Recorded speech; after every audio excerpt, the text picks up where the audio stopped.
You're listening to Legends of the Dark Knight, only on the Geekcast Radio Network.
Hello and welcome to Legends of the Dark Knight. I'm your host, Steve Megatron Phillips, and joining me in this trip to Gotham City is... JF Joe and Mike, hello. Hello. How are you? Good. Having watched a couple of movies in theater since the last episode. Yes. Namely, The Amazing Spider-Man. Let's see, we got the Kevin Conroy interview. I'm still working on Mark Hamill. Still have yet to hear back from his people. And the biggest thing we need to talk about is La La Land Records is releasing BTAS Volume 2, a 4-disc CD set with more music from Batman the Animated Series. It will be a San Diego Comic-Con exclusive for 2012. It is priced at $60. It will go on sale, I believe, 1 p.m. Central Time, July 19th, I think is when it goes on sale on La La Land's website. If you're a BTAS fan and you missed out on the first volume, that will also be on sale as well. I don't know what the price is on that. I'm not looking up the information on it. It's minus like 3 or 4 tracks, too, though. From the original. Oh, is it? Okay, yeah. All right. From the original Volume 1, they cut like 4 tracks for whatever reason. Oh, that's weird. But yeah, the Volume 2 set, oh my god. 4 discs of music, holy crap. You better, if you're not going to San Diego Comic-Con, you better be on La La Land's website if you want this, because it's going... The original BTAS soundtrack sold out, I think, within 4 days, if not, it's sold out fast. As with the first volume, the second volume is also going to be a limited run, and $60 for 4 discs is not that bad considering all the music you're getting. I'm having a friend of mine who's actually going to SDCC pick me one up. Nice. Yes. So, but no, I'm very very excited that La La Land Records is continuing their DCAU soundtracks. I hope we eventually get Superman the Animated Series and Justice League and Justice League Unlimited. There were Batman Beyond soundtracks. They weren't done by La La Land. I don't know if they will redo them for some sort of anniversary, whichever anniversary is coming up. I think it's like the 15th anniversary is coming up in a couple of years. I don't know if La La Land will redo those since they were already done. But yeah, I really want to see a Superman the Animated Series and Justice League soundtrack from La La Land Records. That would be so awesome. It would be nice. They actually did have epic sound. Yes. I think that's pretty much all that's going on. Yeah, I think that as well. So with that, we'll be moving on to the first episode of the night.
Then, Master Bruce?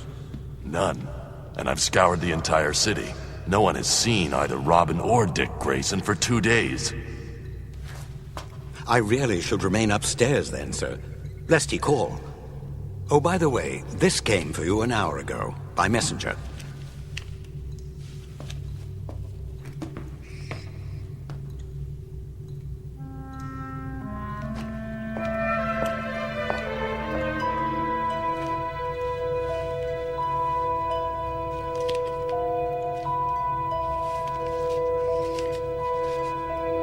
No, it can't be.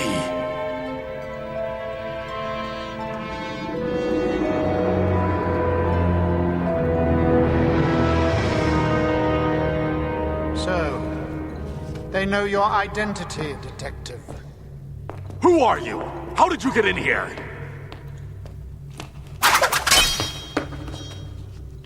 You must forgive Ubu, Detective. He is well trained. Allow me to introduce myself. I am he who is called Raish Al Ghul. The demon's head. I thought you were only a legend. I am quite real. And as I am sure you realize by now, my reputation for resourcefulness is well deserved. As you can see, we have a common problem. Your ward was abducted on the same night as my daughter. You do remember my daughter? You're Talia's father? Yes. But surely you would not expect her to mention me by name. Keep your distance. I am merely old. Older, perhaps, than you can imagine. But not so old that I cannot assist you in your search. I get the message. First up is The Demon's Quest Part 1 and 2. Yes. Yes. Robin returns home to Gotham University and sneaks into his room only to find a group of people waiting for him. They hit him with a tranquilizer dart and he falls unconscious. The leader of the group, a man in a jackal mask, is pleased. Later, Batman returns to the Batcave and talks to Alfred about the fact that Robin has been missing for 2 days and his searches have been fruitless. Alfred gives Bruce a message that arrived for him. Looking at it, Bruce is shocked to find that the message, although addressed to Bruce, has a note inside referring to him as Batman. The note is attached to a picture of Robin tied up. Yeah. And then the Batcave gets invaded. Yes. By Ra's al Ghul and his servant as Ubu. Ubu, yes. Who is annoying. You so have to put the 3-strike audio in the episode. Oh yeah. Infidel. Strike 1. 1. That's 2. And there's 3. I love that. No, the 2-parter was great. It was a real great introduction. I mean, we've seen... I'm trying to think. This is the first time we've actually seen Ra's on screen, right? Yes.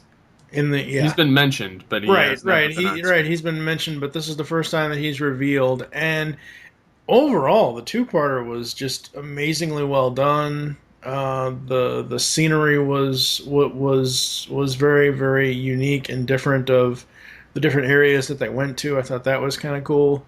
I actually took a couple of screen caps and put them on my Facebook page. One was where Batman is standing and his cape is falling around his. It's almost like he's just invisible. His whole body's invisible because the cape is falling around his feet. I really just love that style of his design. And I took another one when Batman has the weirdest facial tics. He just does. He makes this face when he sees Talia again of just complete and utter shock. And it looks like some weird post-coital face or something. I don't know. It was just a weird way to show shock on his face. I know there's not a whole lot of ways to go around doing, giving him facial expressions in the costume, but I don't know. It just kind of weirded me out. Yeah, I didn't really pay as much attention to that as you did, obviously. Well, I saw it because I wanted to get a screen cap of it. But, no, overall, the two-parter is great. I love the story that it tells. I love the fact that, you've got this whole, oh, my beloved thing where they supposedly had a romance at one point. That was kind of cool. And just Raish's whole plan of, instead of, okay, you've got, in the 40s, you had Hitler, where he's going to do complete and utter genocide on a specific race. Here you have Raish that just wants to destroy the entire world and rebuild it in his own image or whatever. I don't know. I did enjoy this one. So what about you? What did you think? Well, I love how Raish uses his daughter and Robin as a instrument of getting Batman, on his side kind of thing. Mm-hmm. And then, of course, Ubu's irritating Batman the entire way. And Raish explains in this how he deduced that Bruce Wayne had to be Batman. Yep. Based on the money. Yeah, it references Off Balance. And, which Batman has since rectified the issue, but, and then I love the fact that Raish asks later Batman how long he's been onto him, and then Batman replies from the very beginning. And then, it unfolds from there. Yeah. So, I mean, it was just, it was such a great episode. I love the role that Raish plays in this. He's almost the, like another head-on kind of villain, kind of like the Joker in a sense, but this one's more, even-minded with Batman. Well, as far as deducing strategy. Oh well, yeah. The difference between Raish and the Joker is the Joker needs Batman in order for him to do his criminal exploits and to get his laughs. He needs Batman psychologically. Raish does not need Batman psychologically at all. He needs him physically. Ew. Well, you know what I mean. Ew. As far as to lead the League of Assassins. Yes. And then the other part, Batman Beyond. Yeah, stop it. I want to join with you. Ugh. But David Warner's role as Ra's al Ghul was spectacular. Yes, it was. Do we want to get into some background or some trivia? Sure. What little there is on the... Yes. I mentioned it a minute ago. Raish found out about Batman in Off Balance, where his daughter Talia saw Batman without his mask. It's also in the episode Mechanic, where Raish was talking about tracking him down through the money. He traced it through the Batmobile parts. Nice. And then as far as production notes, this episode is based on the comic stories Daughter of the Demon. Wow, from the 70s. That's crazy. Batman number 232. And The Demon Lives Again in Batman number 244. Again in the 70s. So, yes. Yeah, it's nice to see some comic ties that actually work brought into this series. I mean, granted, there are some throwaways, but mostly there's great stuff from the comics brought over. Oh, yeah. Oh, yeah. There's definitely a lot of comic influence, though. Yes. Why is your cat talking to us? I do not know. She I went, don't know. she's like, what about cat? No, anyways. No. The casting in this, I did not know this at the time when this first aired. I've obviously known since, having the DVD set and everything else. You have Supergirl in this. Talia. Talia is voiced by Helen Slater, who portrayed Supergirl in the 1984 Supergirl film. I am gonna have to go back and rewatch Supergirl to just hear the voice, to hear her voice in that, and obviously compare it to this. Well, and she also was Laura L. in Smallville. Yep. Yes, she was. Which is interesting. She's been tied to Superman and Batman. Hell, if you really think about it, and this is kind of going off on a tangent, if you really think about it, Dana Delaney was Batman's first. Because of Andrea in Mask of the Phantasm before she was Lois in Superman. The animated series. But yeah, The Demon's Quest, it was an awesome two-parter. Just a great, great story that they told. Absolutely loved it. Yes, I agree. So with that, we'll be moving on.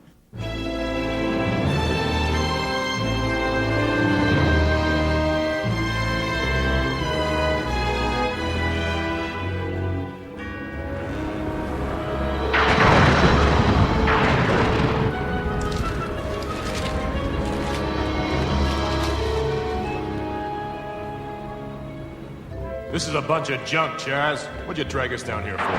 I'm telling you, man, this place is full of top-secret technology from some computer factory that blew up. It's full of something, all right. And so are you. No, I'm serious, man. Defense systems, robotics, laser weaponry.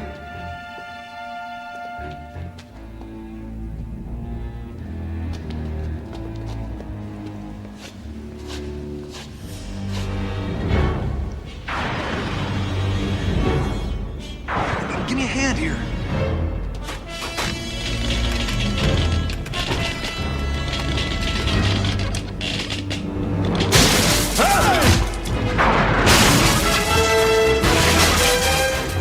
Man, this ain't happening.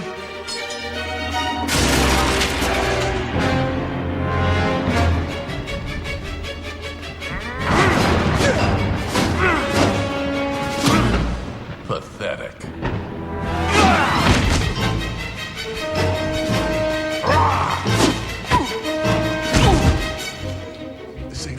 This ain't happening.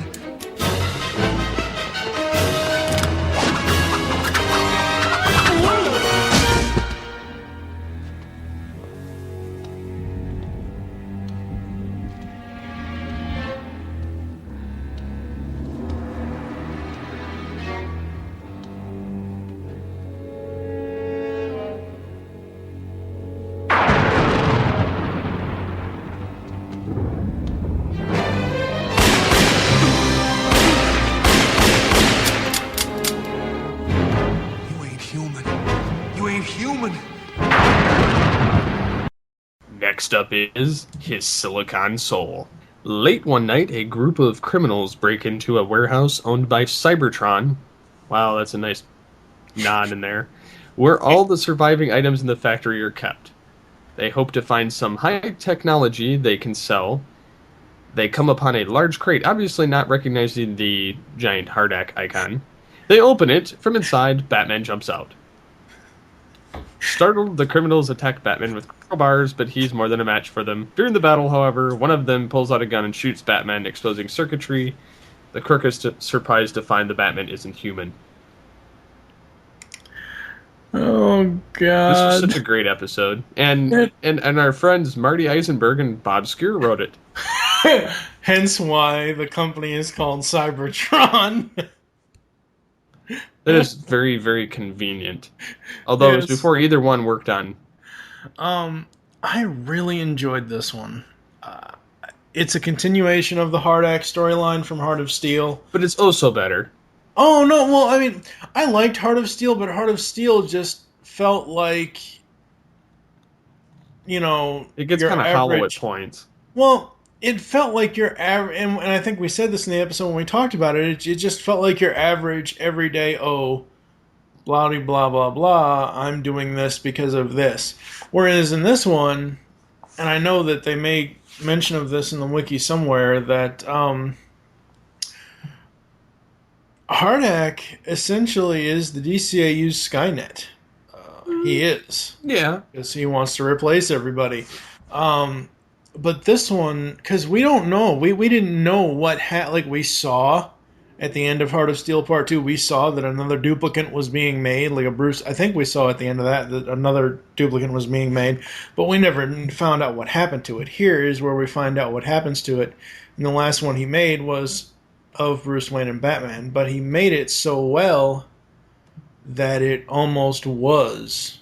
Well, it actually thought it was Bruce Wayne / Batman. Right, exactly. And that's where HARDAC went wrong. And then he had to, of course, fix his own error. Yes. HARDAC did. Yep. And it was nice seeing Carl Rossum come back a second time, which he'll be back again. Yes. But it was interesting watching Batman fight Batman. Yeah. And then Batman fight Batman in Batcave. I'm going to have to go back on my wall photos on Facebook, and I'm going to... Hopefully you'll put this in a post. I absolutely love Red Eyes Batman. So he truly is the Dark Knight. Yes, I have a screen cap of it. I'll have to find it. But I just felt that this story was like... It was almost like a what-if story. Like, what if this thing, this duplicate, really does have... Like, what if HARDAC made him, constructed him and built him so well that a soul was in this thing? Yeah, he almost seemed that way. Yeah. And I think this episode is... It also looks Batman kind of in the soul, too, just for the sake that what happens at the very end.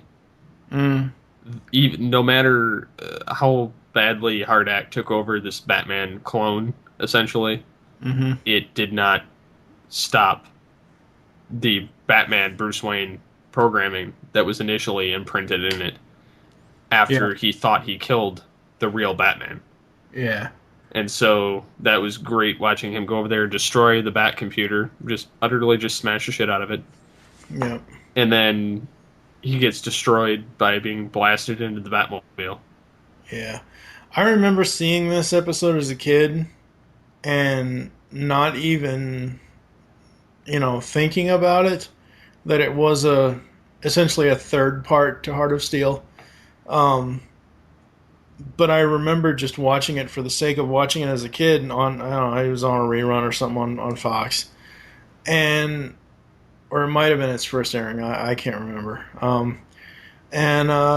They, in the very beginning, when he gets damaged, it doesn't, because you don't know. Going into this episode, unless you've seen it before, or unless you've seen Heart of Steel or whatever, you don't realize what's going on. So that first initial damaging of the duplicate and being like, holy shit, why is Batman a robot? Yeah. That kind of freaked me out as a kid. I wish they would have made a toy of this. With the half robotic, half normal with the red eyes. That would have been just awesome. Yes, that would have been cool. Getting into some production notes. Of course, the creation of the Batman duplicate was first shown in Heart of Steel, albeit briefly. There were production inconsistencies, namely the countdown displayed on the Bat computer changes from red to gray throughout Batman's fight with the Batman duplicate. The trivia pieces, which this is kind of interesting, the Batman duplicate's face being half destroyed by a chemical thrown at him is reminiscent of Two-Face's mainstream comics facial scarring instead of the DC Animated Universe version or the Nolan. That's interesting. It makes sense, though. Yeah, but it was kind of just interesting how, it was exactly split down the middle. Not a little bit torn over the edge. No, it was just perfectly straight down the middle. Yeah. HARDAC's plan to take over the defense systems of the world in order to gain control of it is similar to that of, as you said it before, Skynet. Yeah. And then the questioning whether or not the synthetic life forms have souls is a key part of the Philip K. Dick story, Do Androids Dream of Electric Sheep? Which, yeah, they kind of basically say that in the last line of the episode that Batman says. Yeah. Does he really have a soul? Yeah, I really dug this one. Like I said, I thought it was well paced. I thought it was well animated. The fights were great. Overall, a really great episode. Mm-hmm. So, with that, we'll be moving on.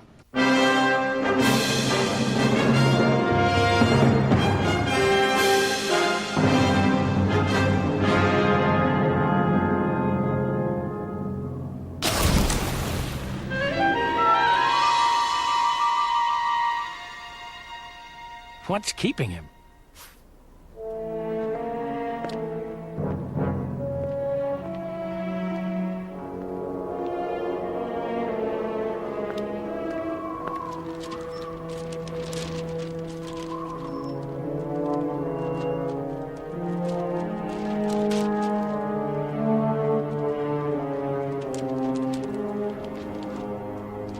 Commissioner Gordon?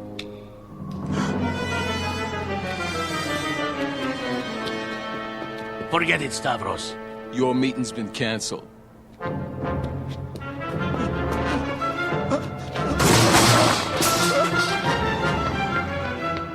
He's on his way, boss.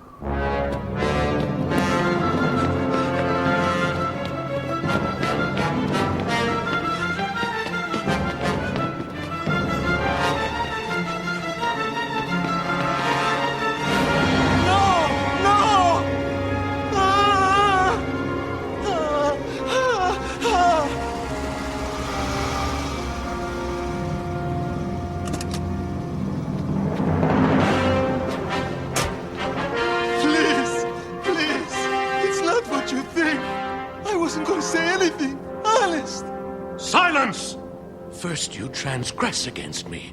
Then you force me to descend to the mortal plane. And now you say I know not what I think? No! To the depths of Tartarus with you!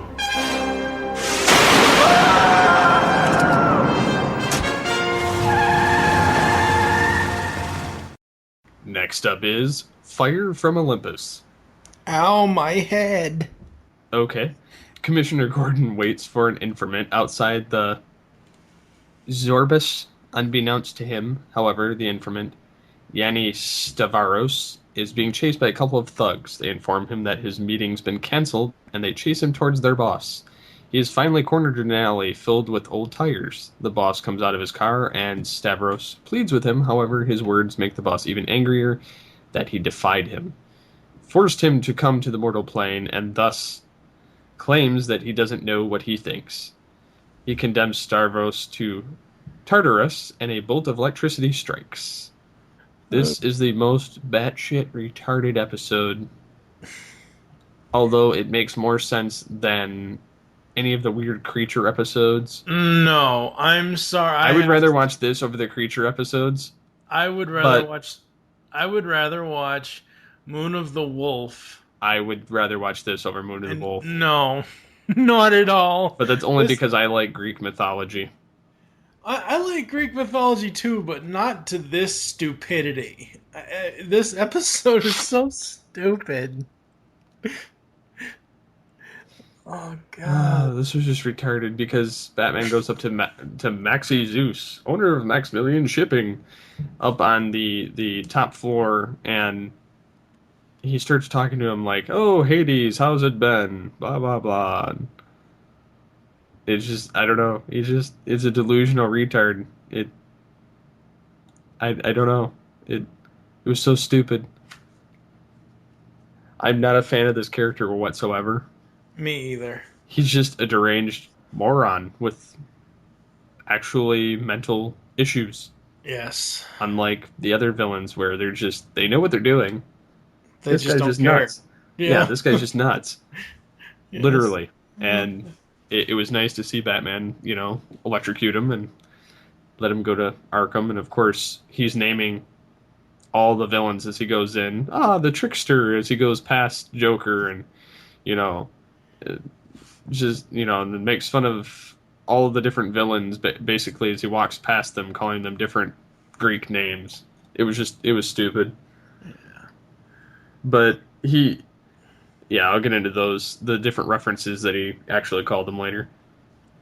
Yeah, I just don't. This is not an episode I will ever watch ever again. So bad. It's just. Let's go ahead and get into the info. Alrighty.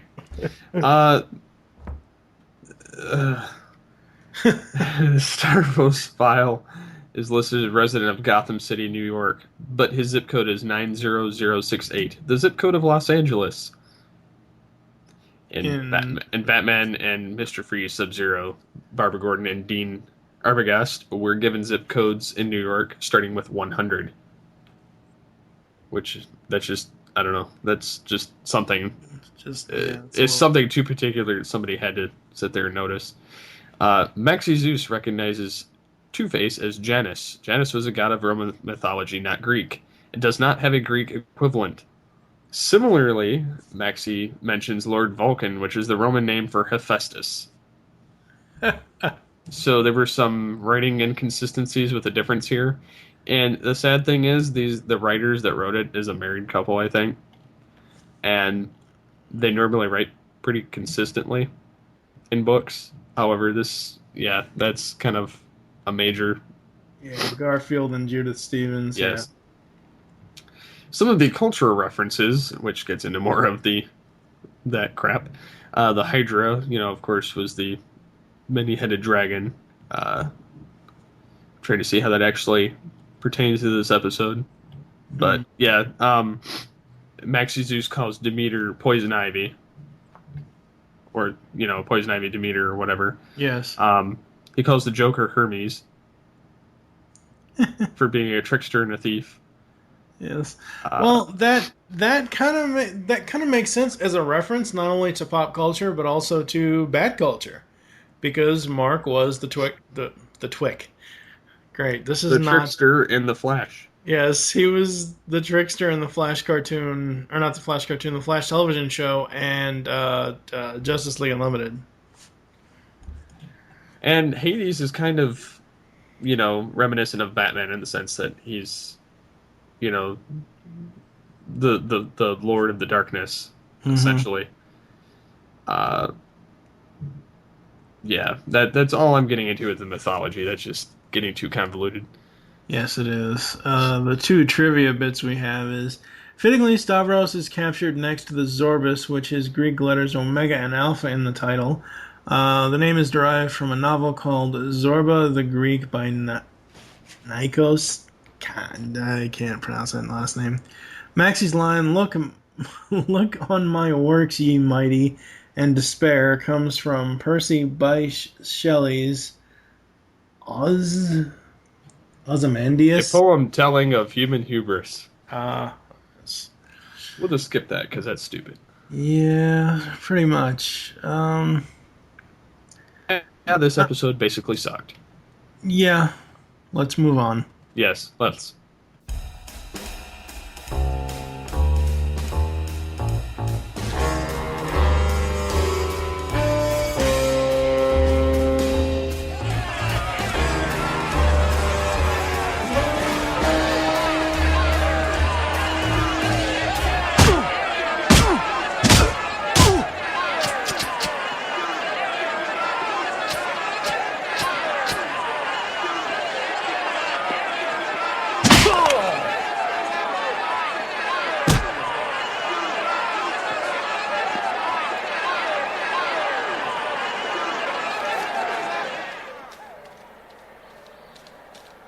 Not a bad night's take.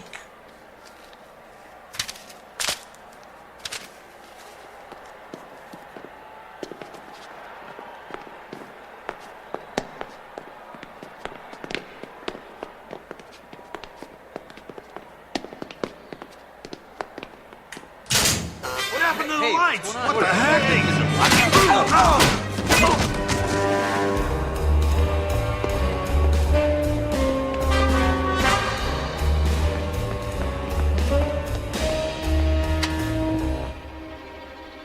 Here.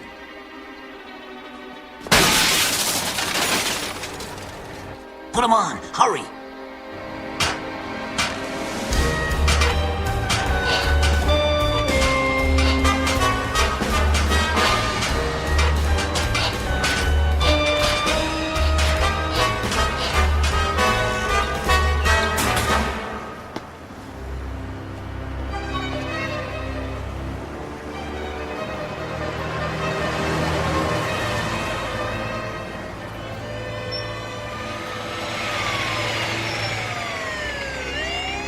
Now!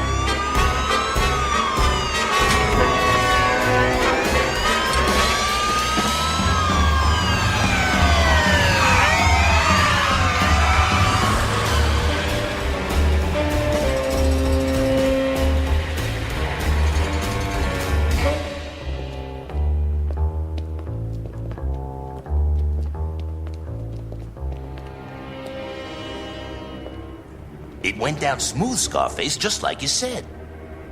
That's just the beginning, boys. Soon we're gonna own this town.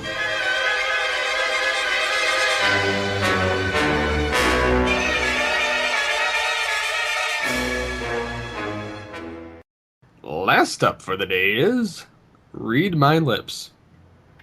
After a boxing match, the Take is transported through the halls and instantly robbed by a trio of muggers. The muggers make a clean getaway by climbing an air vent, then jumping into a getaway truck. They then go to their boss, Scarface, who claims they'll own the town soon. The gang goes on a crime spree, leaving the police baffled.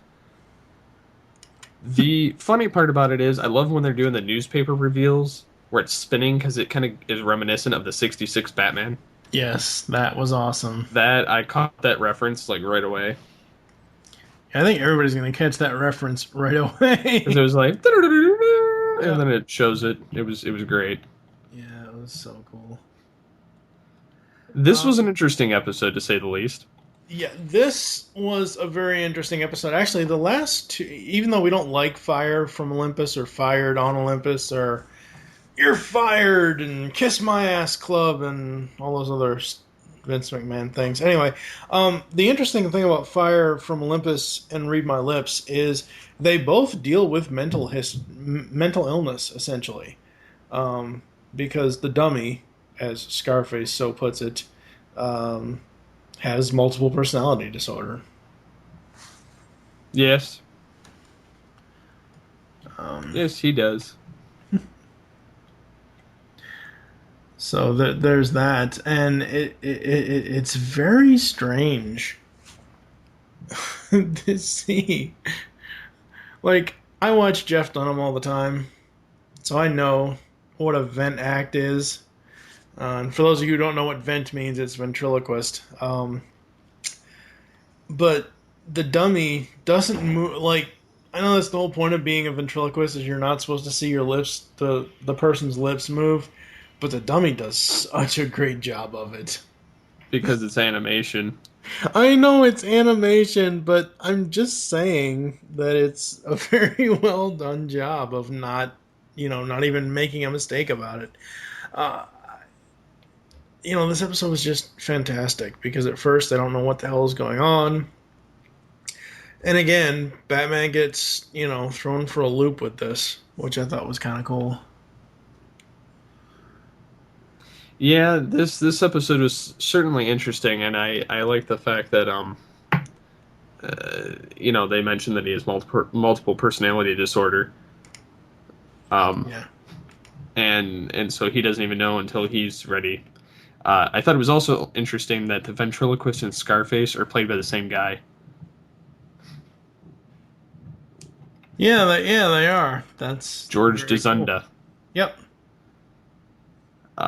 So yeah, that was kind of interesting. I thought it was really funny toward the end though, when Scarface orders Batman killed and all that, and Batman starts throwing his voice, acting like the ventriloquist.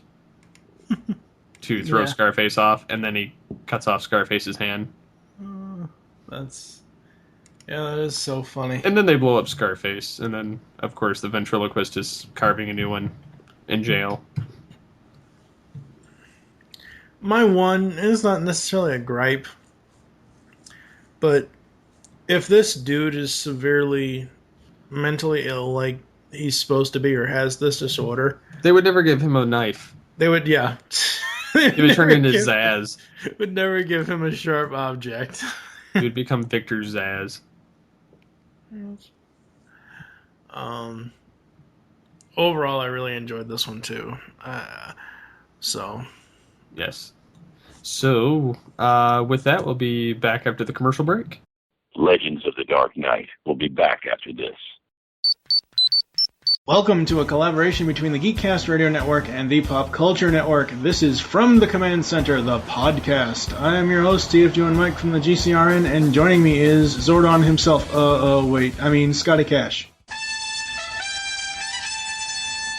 That's right, Scotty Cash from the Pop Culture Network, and today we're introducing you to the audio version of From the Command Center, the podcast that will entail our intake on Mighty Morphin Power Rangers, the episodes, the seasons, and all that other good stuff.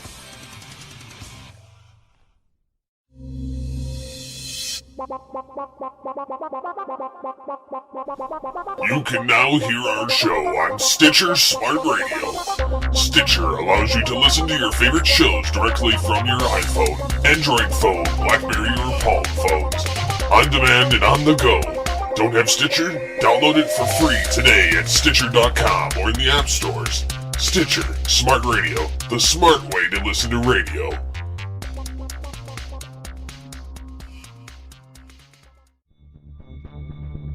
Movie Week in Review is the Geekcast Radio Network's weekly movie podcast. Steve and Mike take a look back on their favorite films and give you their thoughts. They also bring in co-hosts at times.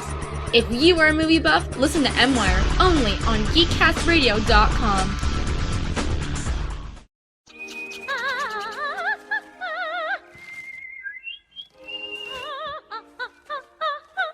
Beyond good, beyond evil, beyond your wildest imagination.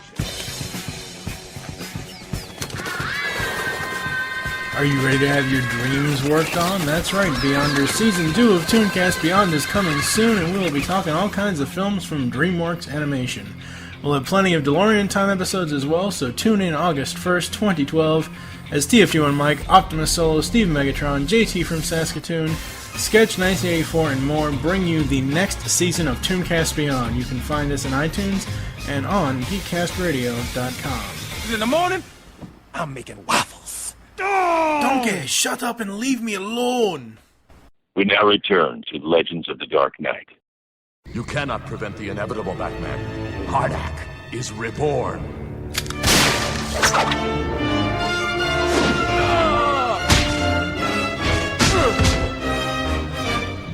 In the very image of the man who destroyed him.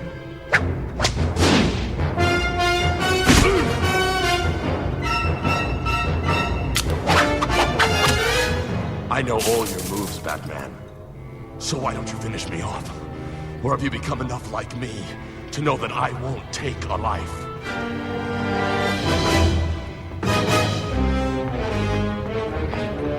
I saw you risk your own life to save Rossum in the greenhouse.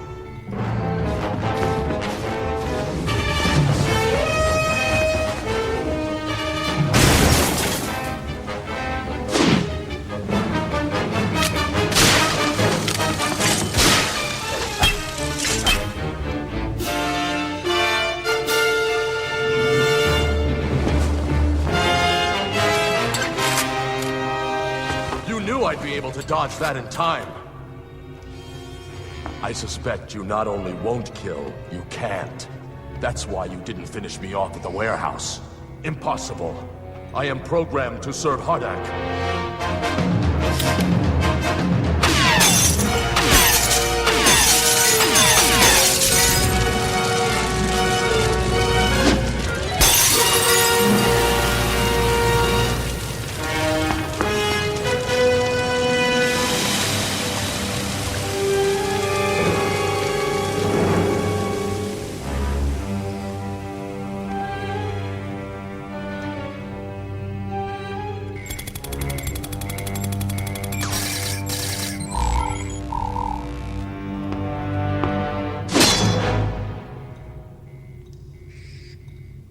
do you resist?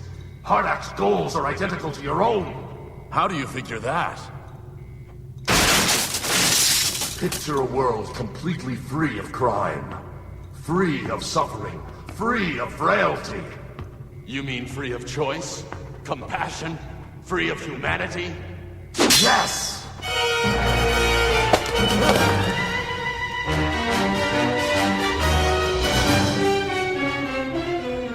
You can't do it. HARDAC built you well. Perhaps even better than he could have imagined.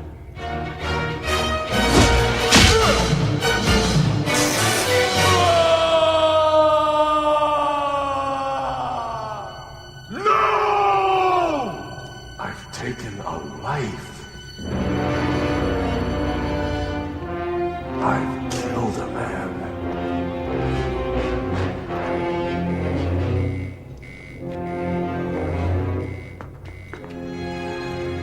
My city, my people, what have I done?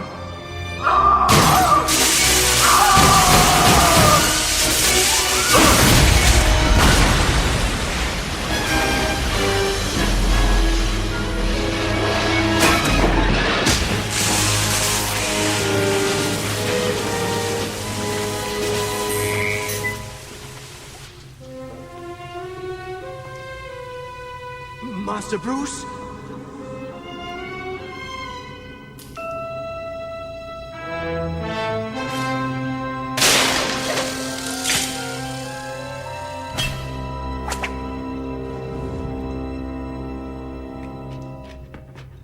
Thank heaven you're alive. It would appear, sir, that it preferred to sacrifice itself rather than allow innocent lives to come to harm. Somewhat like you. It seems it was more than wires and microchips after all. Could it be it had a soul, Alfred? A soul of silicon. But a soul, nonetheless.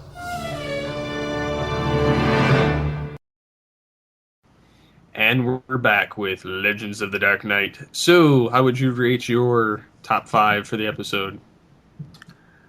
I liked Demon's Quest two-parter because it is 2 individual episodes, but it is a 2-part story. I liked both of them equally, but I would put part 2 ahead of part 1. So my order would be Demon's Quest part 2, His Silicon Soul, Demon's Quest part 1, Read My Lips, and then Fire from Olympus Can Die in a Fire. What about you? Myself, I would put His Silicon Soul as number 1. Demon's Quest Part 2 as my second. Mm-hmm. Demon's Quest Part 1 as my third. Read My Lips as number 4. And Fire from Olympus and the Fire of Olympus. I mean, number 5. Yes. Awesome. Yes. So, with that, we'll get into the outro. Thank you for joining us for Legends of the Dark Knight. If you'd like to leave feedback on the show, there are many ways to do so. First, you can visit the website, geekcastradio.com, where you can comment on the episode and all of our different podcasts. Second, you can rate our show on iTunes. Be sure to leave us feedback. Call the voicemail line, 502-526-5821. Please remember to tell us the show you're leaving the message for and your name. Become a fan of us on Facebook by searching Geekcast Radio Network. You can follow the show on Twitter at LOT Dark Knight. My Twitter name is SCP-21. What is your Twitter name? TFG and Mike. Join us next time when we discuss The Worry Men, Sideshow, A Bullet for Bullock, Trial, and Avatar. So for now, I'm Steve Megatron Phillips with TFG and Mike. Saying in the immortal words of Batman, I am vengeance, I am the night, I am Batman. Thank you for listening. Until next time. I don't remember Avatar, so just seeing that title scares the shit out of me. Dun dun dun.